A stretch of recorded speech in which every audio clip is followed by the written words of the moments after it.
Hola, ¿qué tal? Buenas noches, República Dominicana. Un inmenso placer estar con todos ustedes en una nueva entrega de su espacio Consensuando, que llega cada sábado a través de su espacio Cinevisión, Canal 19 para toda República Dominicana y, por supuesto, a través de nuestras plataformas en redes sociales en cualquier punto del mundo en donde usted se pueda encontrar.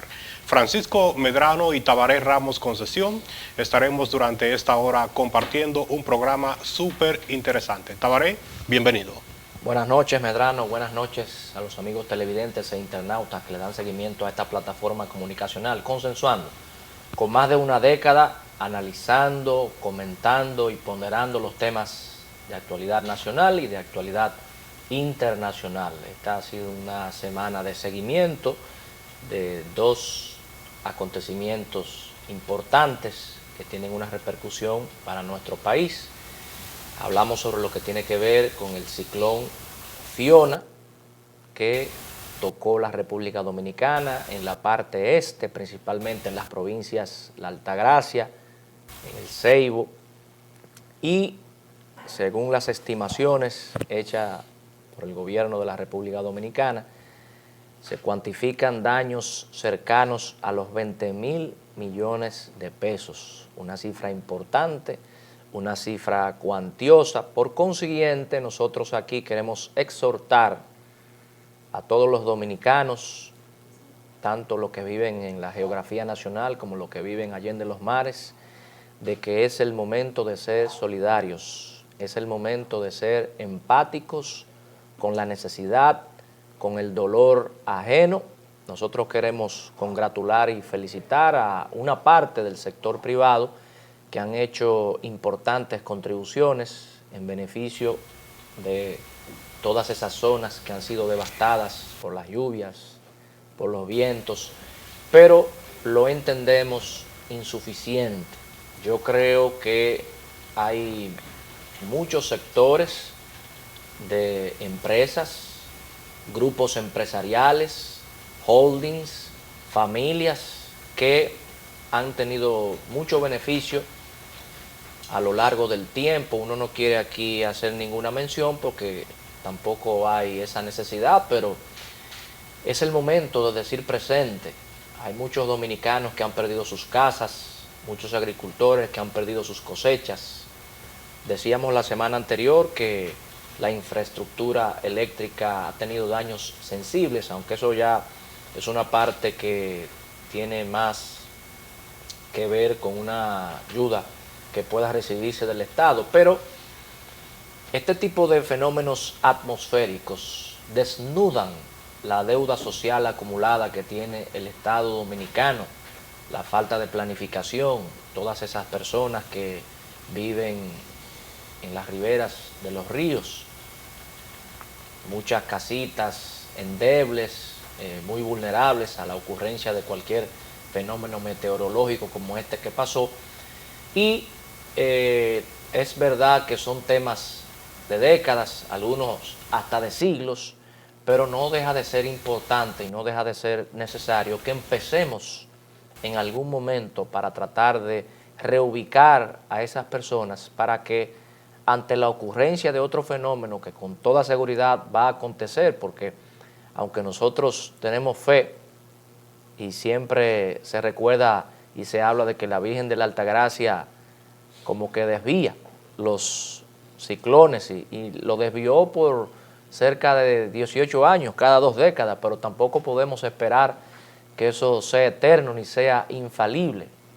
La planificación del Estado tiene que imponerse, aún sea mediante un proceso gradual, para que podamos mitigar y atenuar los daños que con toda seguridad van a acontecer en futuras ocurrencias, porque estamos en el mismo trayecto de los huracanes y es previsible que en futuras oportunidades tengamos estas situaciones, Medrano. No, definitivamente, Tabaré, es una tarea pues bastante pendiente de las autoridades presentes y futuras, poder trabajar con el tema de la reubicación de esas familias que están en zonas vulnerables, no solamente cerca de los ríos, también las cañadas, así también como en lugares montañosos que son proclives a los deslaves de tierra, y también todos aquellos que se han colocado muy próximo al mar, que están irrespetando los lineamientos que limitan la construcción próximo a las costas marinas. Pero es definitivamente una tarea bastante ardua la que queda por realizar, y ojalá que con el tiempo se pueda ir haciendo de manera paulatina. Esta semana Tabaré también sobre ese tema culmina con la aprobación de parte del Congreso Nacional de un estado de emergencia por 45 días y que se incluyeron 12 provincias de República Dominicana.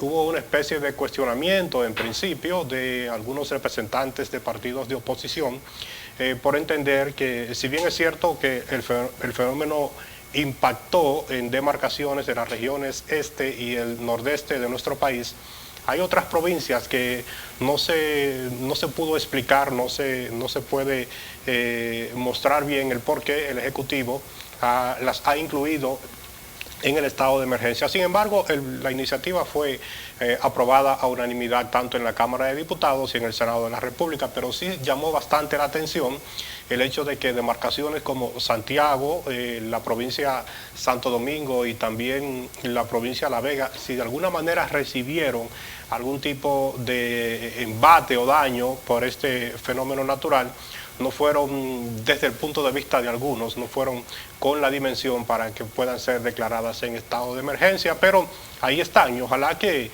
a partir de este levantamiento que hacen las autoridades, una cifra bastante alta, unos 20.000 millones de pesos en los que se están calculando los daños, pues que entonces se puedan hacer las planificaciones para hacer las inversiones futuras y que se pueda tratar de llevar a la normalidad a todas esas personas que resultaron afectadas por el paso de este fenómeno atmosférico. Pero así ha finalizado, digamos, la semana con otros interesantes temas que serían importantes tocarlo con todos ustedes, pero de verdad que el tiempo en el programa hoy sería bastante corto, porque nosotros tenemos una entrevista muy especial en esta noche.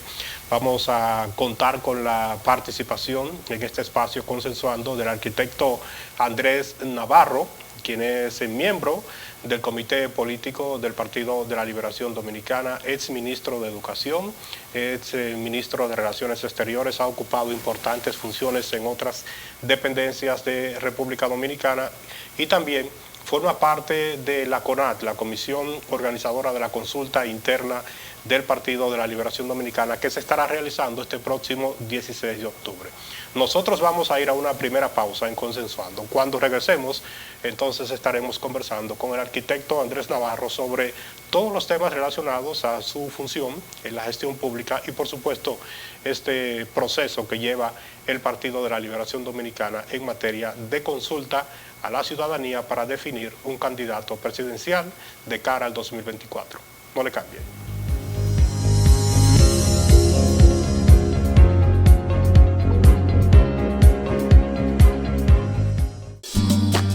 El dominicano, cuando quiere puede, lucha como nadie para progresar.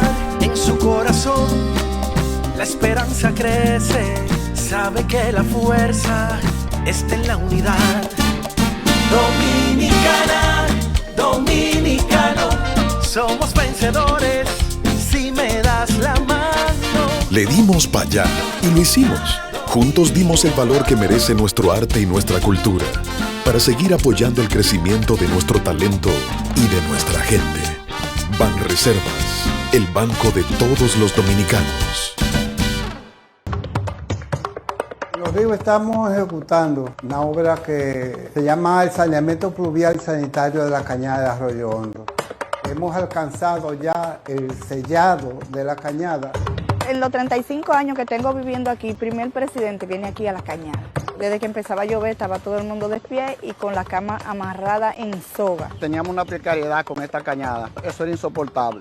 Una vez uno a las 12 de la noche tenía que levantarse a ayudar a los vecinos, a meterse al agua porque se inundaba todo.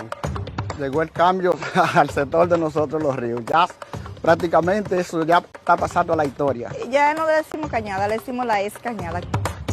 Nosotros tenemos ya un presidente que se duele por nosotros, que nos ha escuchado.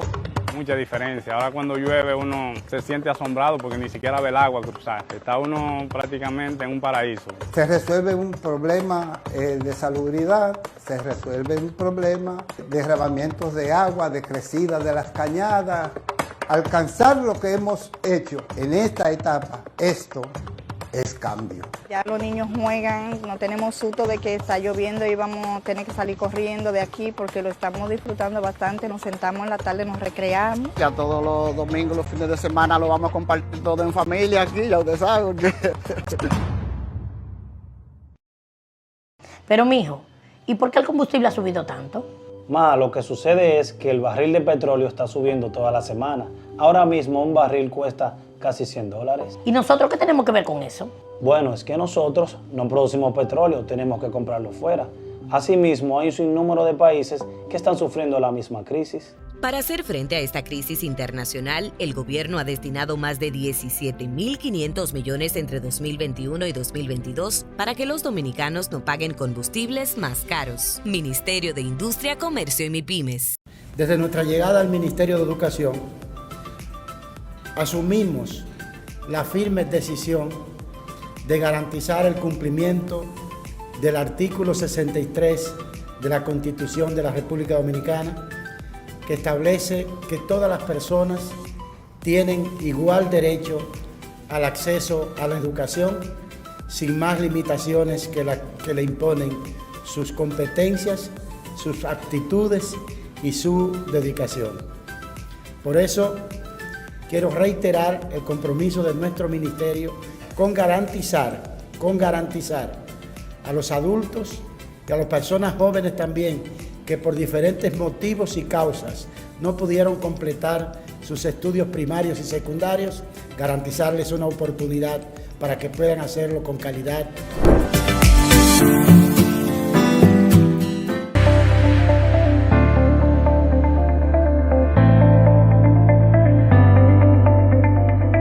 Al montarte en nuestros autobuses, utiliza tu mascarilla. Con esto te proteges y nos ayuda a detener la propagación del virus. Ayúdanos a ayudarte.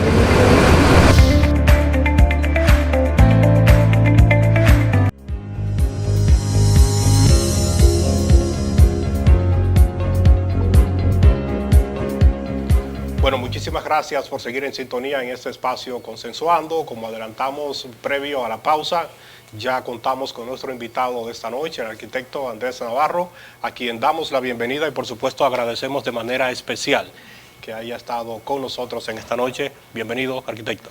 Un gusto, Francisco Tavares, muchísimas gracias por invitarme y buenas noches a todos los televidentes. Para mí es un placer compartir con ustedes aquí.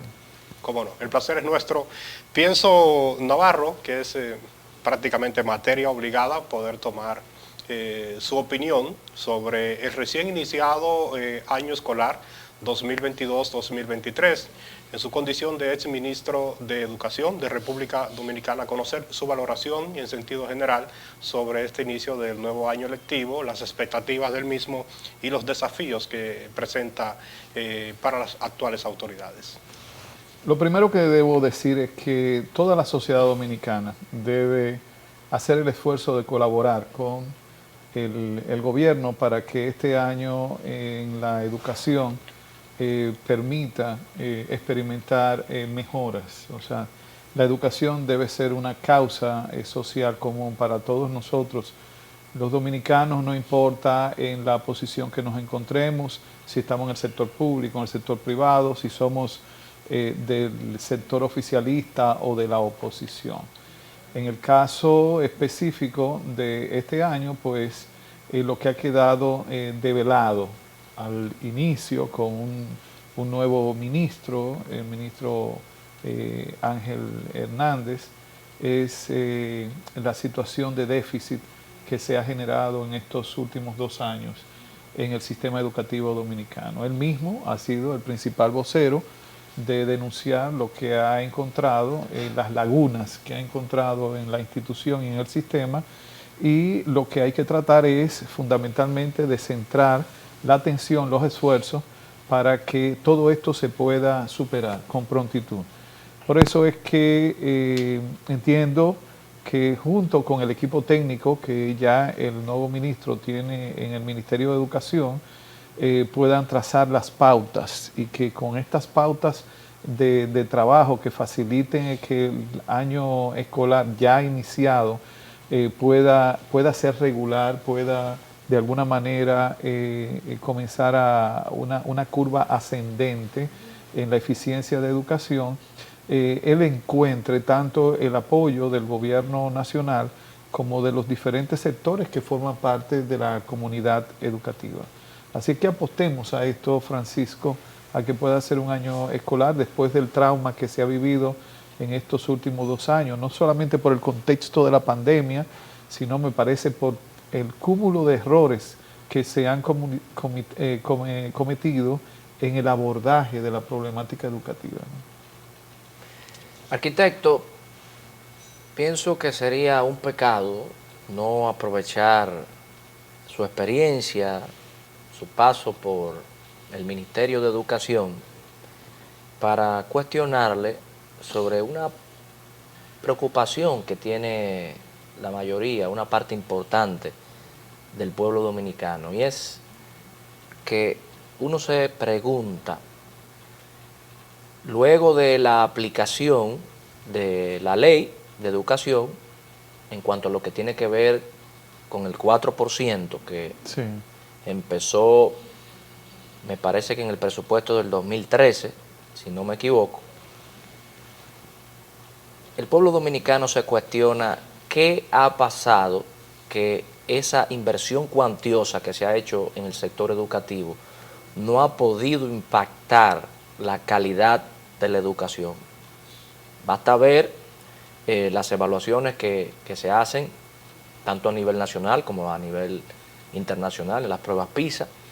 Realmente el estudiante dominicano no ha tenido los avances que todos quisiéramos y muchos albergamos una expectativa mayor con respecto al avance en la calidad del estudiante dominicano. ¿A qué usted atribuye o qué usted cree que hace falta para que esa realidad, aunque sabemos que no se puede cambiar de la noche a la mañana, pero para que cambie por lo menos a tono con el aumento del presupuesto que se le está otorgando a educación?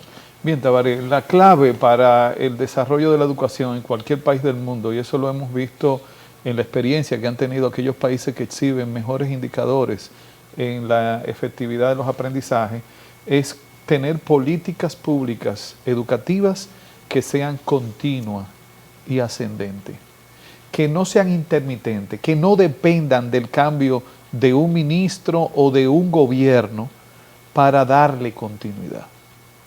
Por eso es que a partir, como muy bien dijiste, del 2013, el presidente Danilo Medina, que asume en agosto del 2012, hace todos los aprestos para comenzar a ejecutar no solamente el 4%, sino todo lo que hay contenido en el Pacto Nacional por la Educación, que no solamente aborda la cuantía del presupuesto del Ministerio de Educación, sino también todas las variables que pueden garantizar que esa inversión sea adecuada y que tenga efectividad en los aprendizajes de los estudiantes.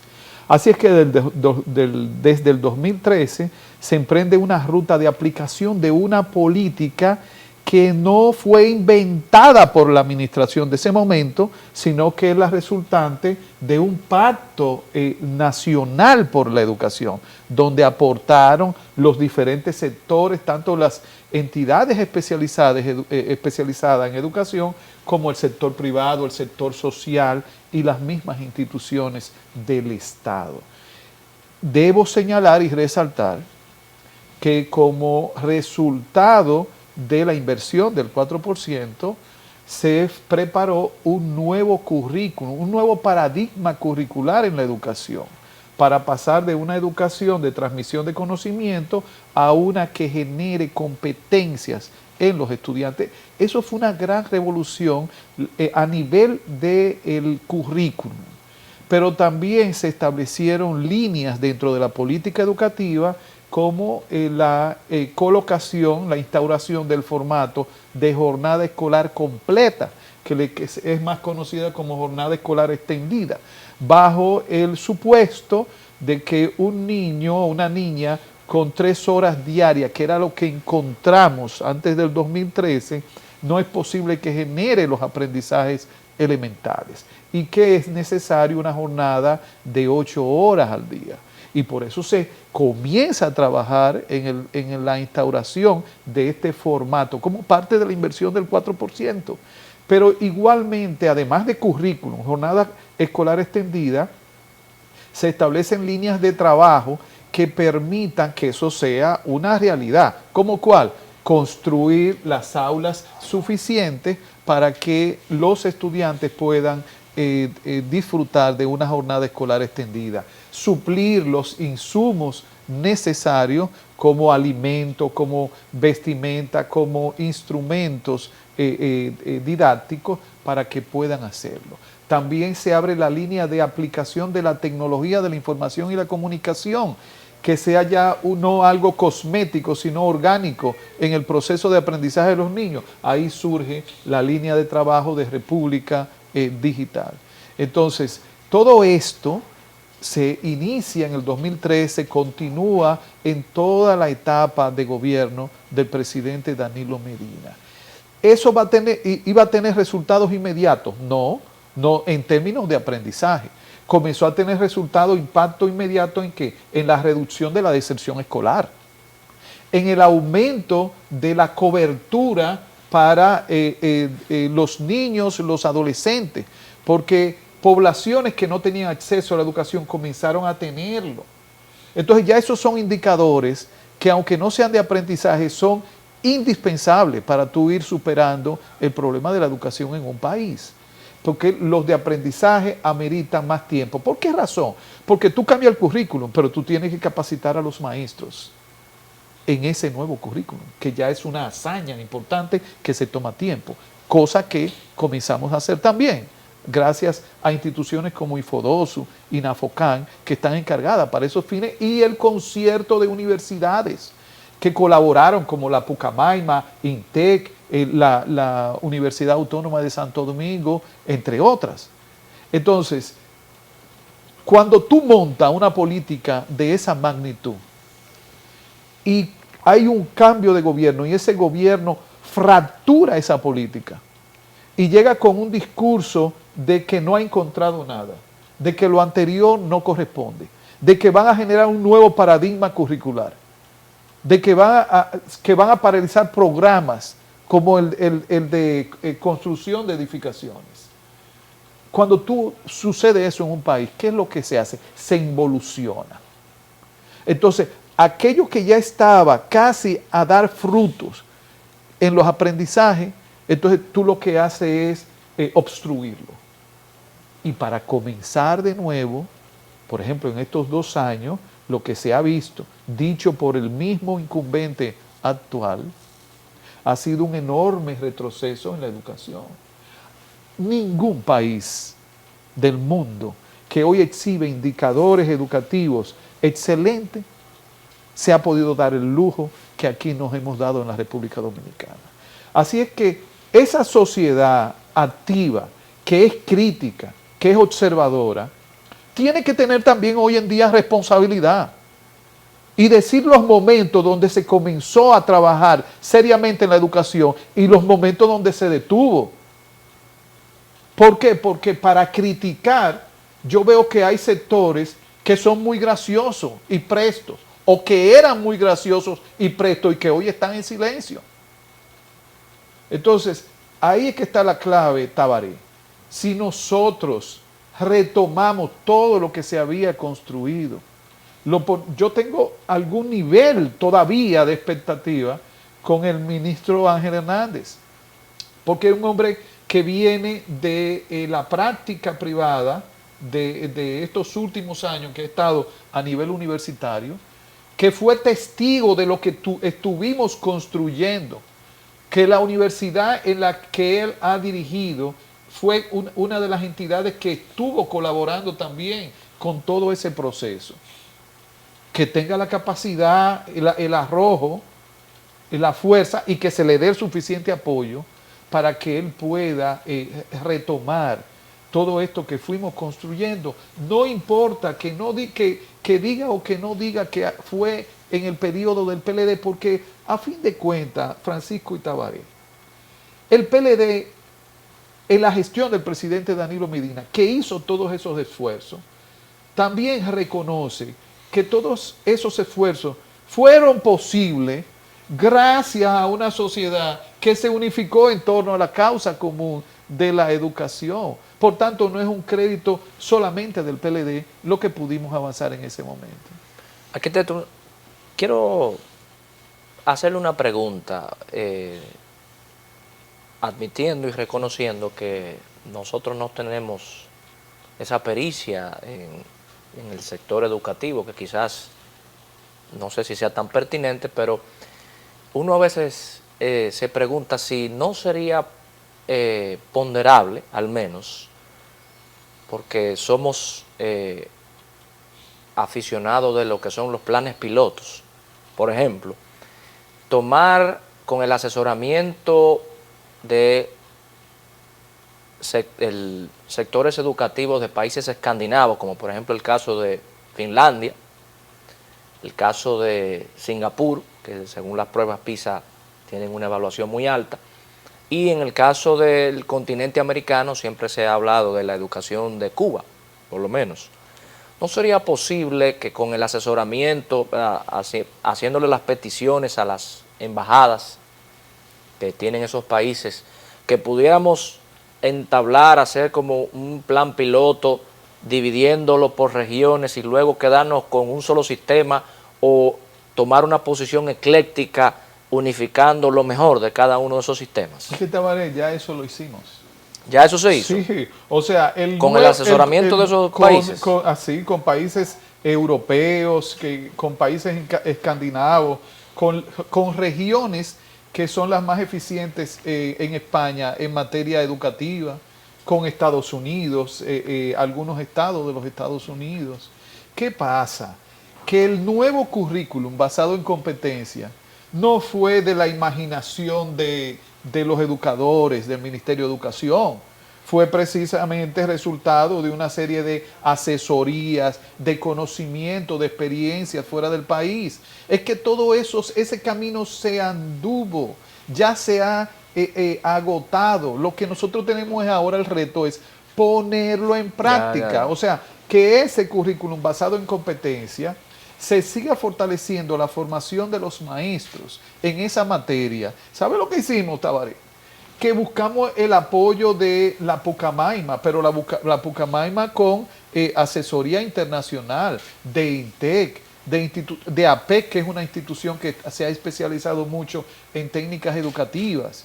Y con ellas se comenzaron programas de entrenamiento, de educación continua a los maestros. Y eso lo fuimos haciendo también con prácticas en el aula por cada región educativa. Se hicieron planes pilotos por distritos y regiones con esas universidades para ir, eso que tú dices, poniéndolo en práctica y evaluándolo en el territorio, ver dónde funciona más o qué mecanismos son más eficientes. Todo eso se hizo. Por eso es que no es justo decir que no se ha encontrado, que no se encontró nada en educación. A mí lo que me extraña es que todas esas instituciones que fueron parte de este proceso, en su mayoría se quedaron calladas. Y algunas vergonzosamente se sumaron al discurso de la administración en agosto del 2020, de la administración entrante, sin darse cuenta que estaban siendo irresponsables porque estaban poniendo a expensa de aquellos que estaban denostando lo que se había hecho, la destrucción del avance que ya habíamos logrado, simple y llanamente por temas de carácter político. Ahí es que a la juventud le asquea la política cuando ve que se utiliza para destruir el bien que se ha hecho en algún momento, no importa quién. Entonces, de lo que se trata ahora es No más estudios, no es necesario porque esos están ahí. Ahí hay una institución que es el IDEICE, que es la entidad encargada del sistema para hacer las investigaciones. Y ha hecho investigaciones muy buenas, también con asesoría cubana para investigación educativa. Ya es poner en práctica lo que se construyó, no solamente el PLD, sino toda la sociedad en la gestión nuestra. Y hacerle mejoras, sí, hacerle adecuaciones, sí, pero seguir esa ruta. De eso es que se trata si queremos ser en verdad testigos de resultados positivos en la educación en los próximos años. Arquitecto, quisiéramos variar de tema, aprovechar su condición de exministro de Relaciones Exteriores de República Dominicana. Hemos visto en los últimos tiempos una situación de dificultad en el vecino Haití a raíz de una inestabilidad política, social, económica por la que atraviesa esta nación. La presente administración de gobierno ha estado en distintos escenarios planteando la necesidad de que la comunidad internacional de alguna manera tome la responsabilidad que le corresponde para tratar de buscarle salidas a la problemática haitiana. Recientemente, la Organización de Estados Americanos, o más bien la ONU, ha encomendado 2 países para que preparen algunas recomendaciones y todo indica como que habrá, ¿no?, algún tipo de acción en el vecino Haití. Conocer su valoración, qué se puede hacer realmente con Haití. ¿Ha sido República Dominicana un país de alguna manera culpable de lo que pasa en Haití, que se le ha querido tratar de echar la culpa por las desgracias que atraviesa ese país? Y saber sus recomendaciones también como conocedor de la política exterior. Bueno, Francisco, el tema haitiano y el problema de esa nación es una historia repetida. Lo que uno no está seguro es si todo lo que está pasando aquí, el escarceo en torno a la problemática haitiana y en el ámbito fundamentalmente internacional, es una historia repetida en la que vamos a terminar con los mismos resultados, porque esta no es la primera crisis extrema que exhibe Haití. Mientras la comunidad internacional y específicamente los organismos multilaterales como Naciones Unidas y la OEA sigan haciendo ficciones de Haití, no encontraremos ningún mecanismo eficiente para poder colaborar con el liderazgo haitiano para que se pueda institucionalizar el Estado. Porque hay que reconocer que en Haití el Estado desapareció. Cada vez que yo escucho especialistas o personas o políticos hablando sobre Haití en el sentido de que es un Estado libre, independiente, eso es una ficción. En Haití, conforme a la Constitución haitiana, hoy en día no existe Estado. Existe ahí una población sufriendo todas las calamidades que se pueden concentrar en un territorio. Existen grupos de intereses, pero ahí no existe el Estado. Porque usted, para tener un Estado, debe tener una norma que sea aplicada, que es la Constitución. En Haití está concebido un poder ejecutivo que hoy en día no existe. Hay una figura de un primer ministro como persona, pero no hay una institucionalidad. Ni siquiera es legal, ni siquiera es legítimo. Tiene que haber un poder legislativo que en Haití no existe. Tiene 2 cámaras, hay una cámara que está totalmente ausente y el Senado apenas tiene un 33% que no tiene ni siquiera legitimidad. Tiene que tener un poder judicial que no existe tampoco en Haití como tal. En definitiva, ante un panorama así, comenzando por el reconocimiento de que desapareció el Estado haitiano, hay que buscar entonces fórmula de cómo usted ayuda a un conglomerado humano que ocupa un territorio, que tiene algún nivel de identidad, a construir un Estado que permita organizar esa institución. Una de las características de los Estados que tienen el monopolio de la fuerza para poder imponer las normas que legalmente se hayan establecido. Eso no existe tampoco. Ustedes han visto ya cómo se exhiben estas pandillas, estos grupos armados estableciendo el poder. Esto que aparece hoy en la prensa, que el 70% de la fuente de combustible, del almacenamiento del combustible, lo está controlando una de estas bandas o pandillas en Haití, les muestra a ustedes que ahí no hay un Estado. Entonces, si Naciones Unidas continúa con esta especie de pantomima, este escenario de ficción, no vamos a encontrar ninguna forma de poder colaborar con esa nación. Por eso ha sido correcto de parte del gobierno dominicano que no se ha cansado de exigir, de reclamar que en conjunto la comunidad internacional y específicamente estos organismos actúen ya, dejen de estar teorizando. Miren lo que lo que el mismo gobierno norteamericano ha mandado a todos sus ciudadanos a que no entren a ese territorio, a desocupar las embajadas. Salió la embajada de México, la de España. Vimos cómo salieron asustados los de Alemania. Y República Dominicana se ha mantenido llamando la atención. Y es correcto. Y el gobierno dominicano debe mantener esa línea de difusión en torno al caso haitiano. Bueno, tenemos que hacer un nuevo contacto con nuestros anunciantes. Ustedes sigan en sintonía con esta interesante entrevista esta noche. Tras estos comerciales, hay más en Consensuando.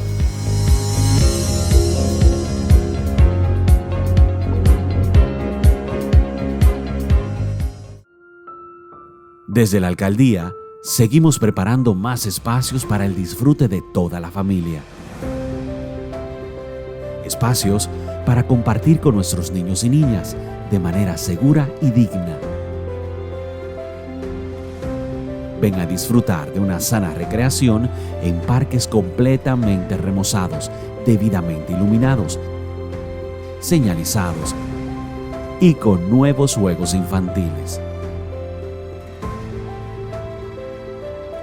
No solo son parques, son momentos y emociones. Alcaldía del Distrito Nacional.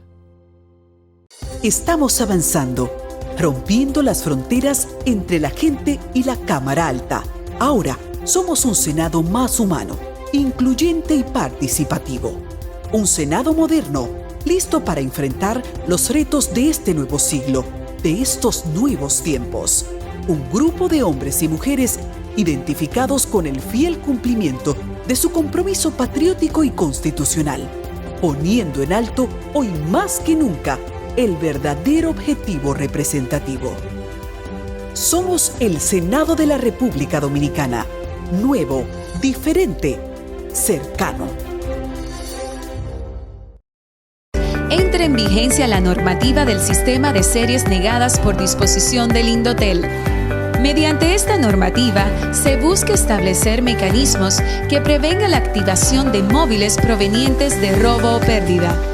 ¿Qué ocurre al momento de entrar en vigencia esta normativa? Si la prestadora a la que perteneces identifica el serial de tu móvil como duplicado o inválido, se te notificará vía un mensaje SMS el procedimiento que debes seguir. Pero, si a partir del 9 de marzo un móvil es reportado como robado, será deshabilitado de inmediato. Recuerda adquirir tus equipos en fuentes confiables y siempre verificar el estatus en que se encuentra mediante el número de email ingresando a la página del Indotel www.indotel.gov.do. Al hacer esto, evita ser víctima de obtener equipos robados, adulterados o duplicados. En el Indotel estamos contigo. Pero mijo, ¿y por qué el combustible ha subido tanto? Ma, lo que sucede es que el barril de petróleo está subiendo toda la semana. Ahora mismo un barril cuesta casi $100. ¿Y nosotros qué tenemos que ver con eso? Bueno, es que nosotros no producimos petróleo, tenemos que comprarlo fuera. Asimismo, hay un sinnúmero de países que están sufriendo la misma crisis. Para hacer frente a esta crisis internacional, el gobierno ha destinado más de 17.500 millones entre 2021 y 2022 para que los dominicanos no paguen combustibles más caros. Ministerio de Industria, Comercio y MIPYMES. La empresa de transmisión eléctrica dominicana, ET, está enfocada ahora mismo en resolver un problema que tenemos en la ciudad de Nagua. Esto es como consecuencia, evidentemente, de las altas temperaturas que está presentando todo el territorio nacional, y una alta temperatura va acompañada automáticamente de una demanda de electricidad, de una mayor demanda de potencia. Actualmente Nagua tiene un transformador instalado de unos 30 MVA y la demanda está llegando a unos 34 MVA. Esa móvil que sale hacia la ciudad de Nagua es una móvil que vamos a instalar de manera provisional, que es de unos 70 MVA, hasta tanto nosotros podamos transportar un transformador que tenemos en la ciudad de San Juan de la Maguana y que va a ser llevado hacia Nagua, y vamos de esa forma a poder resolver ya de manera definitiva la demanda que tendría Nagua quizá por los próximos 10 o 15 años.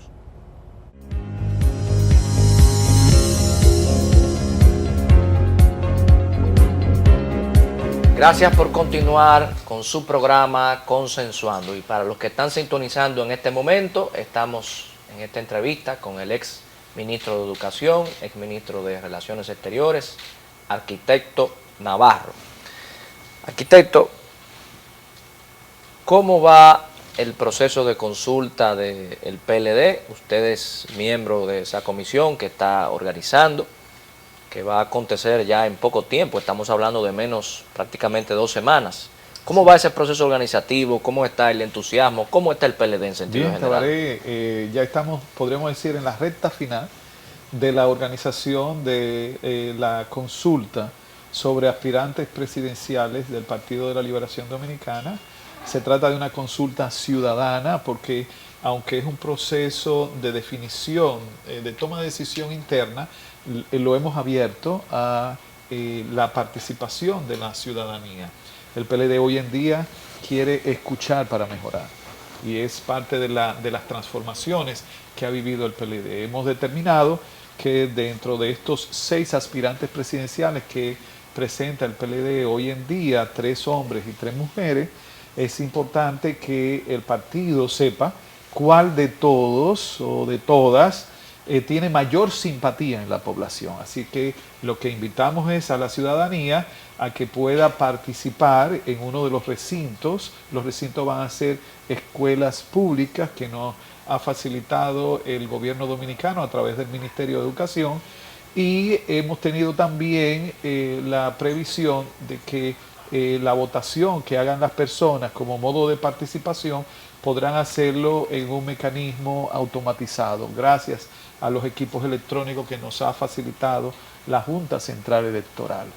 Ya hoy en día lo que estamos es en la etapa de capacitación de los miembros del PLD que van a estar dirigiendo las mesas de consulta en cada uno de estos recintos. Estamos hablando de que en todo el territorio nacional tendremos unas 2.700 mesas o centros de consulta donde las personas podrán ir a participar con un padrón que abre la participación a la ciudadanía.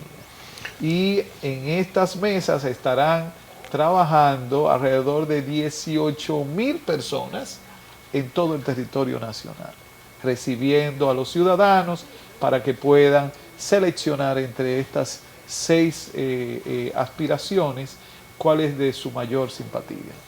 ¿Cómo visualiza Andrés Navarro el Partido de la Liberación Dominicana una vez finalice este torneo o esta consulta ciudadana? ¿Qué se espera del PLD a partir de ahí? Bien, lo que hemos acordado y han también acordado los 6 aspirantes es que una vez tengamos la definición, la decisión de la ciudadanía de quién presenta mayor simpatía, todo el partido se va a unificar a esta persona, a esta figura, sea un hombre o sea una mujer, para ir avanzando en el fortalecimiento del PLD, pero también en el posicionamiento de nuestro partido. ¿Cómo el PLD pretende posicionarse en el corazón, en el pensamiento de los dominicanos?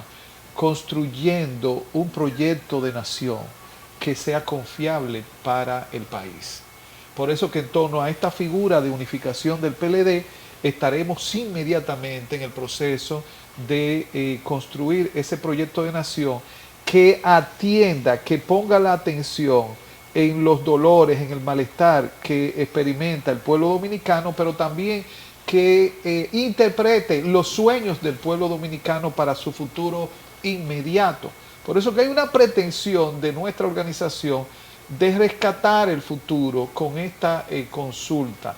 Cuando hablamos de rescatar el futuro es de que el pueblo dominicano pueda sentir que todo ese proceso que veníamos construyendo para un futuro promisorio y que se pone en peligro hoy en día por múltiples decisiones que se han tomado en estos últimos 2 años, podamos reencauzarlo.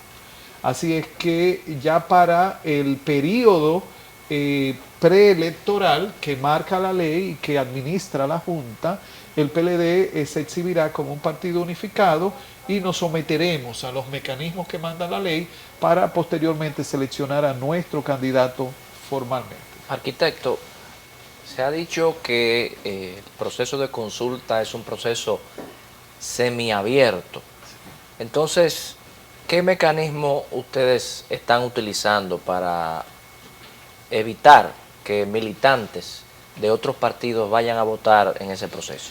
Lo que se ha hecho, Tabaré, es que a partir del padrón universal de la Junta Central Electoral, sacamos a todos los ciudadanos que están inscritos en otros partidos y solamente dejamos a los que son miembros del PLD y a toda la ciudadanía que no está registrada en ningún otro partido.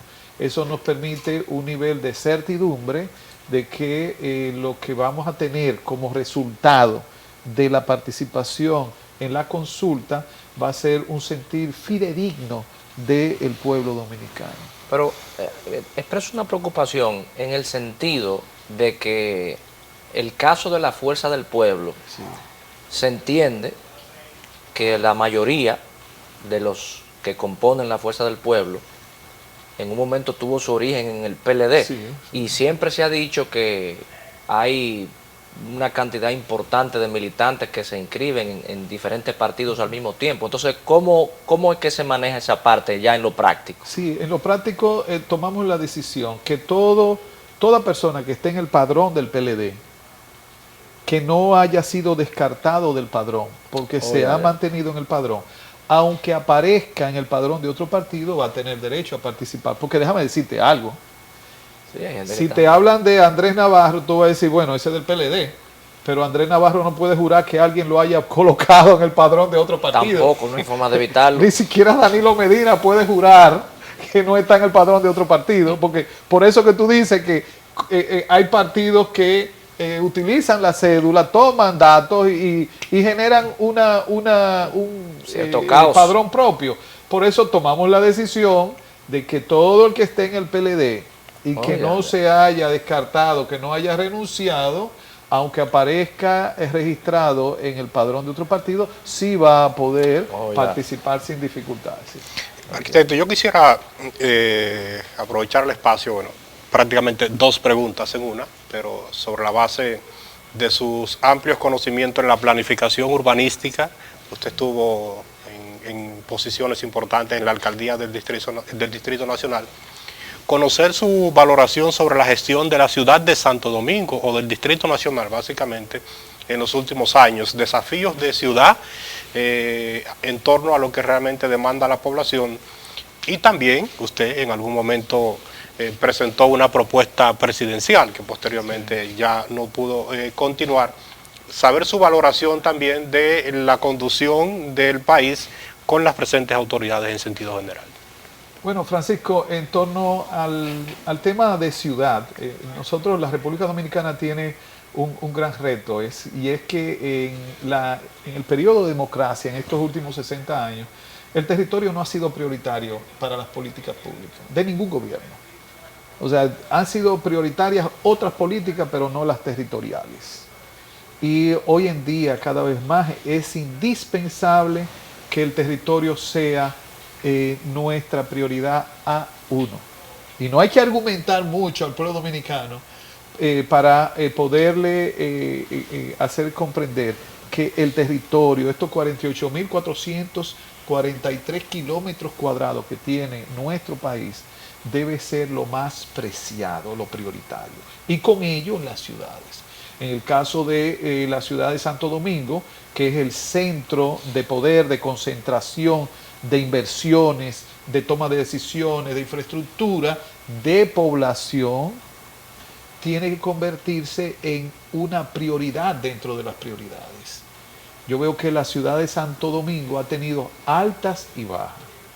Y hoy en día el mayor reto de esta ciudad es tener una capacidad gerencial de gestión de todas las dinámicas urbanas que genere seguridad, que genere confianza en la población.